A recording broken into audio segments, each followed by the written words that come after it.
ভালো মানুষের মূল্য সবাই বোঝে, কিন্তু দেরিতে। যাকে সবাই অবহেলা করে সেও কাউকে না কাউকে মাথা উঁচু করে দাঁড়াতে শেখায়। ভালো মানুষ চুপ থাকে, তাই তার কদর কম, কিন্তু সম্মান কখনো কমে না। ভালো থাকার দাম আছে, কিন্তু সবাই সেই দাম দিতে পারে না। মানুষ ভালোকে স্বাভাবিক ভাবে, তাই তার অভাব বুঝে পরে আফসোস করে। ভালো মানুষকে মানুষ যতটা না ভালোবাসে, তার সহনশীলতাকে ততটাই ব্যবহার করে।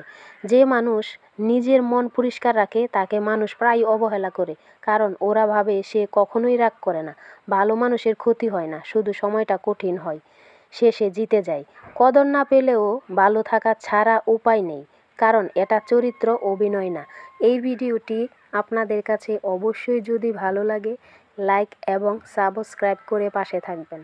আর বিকেলবেলা ঘুরতে বেশ ভালো লাগে। আজকের বিকেলটা ছিল একটু অন্যরকম।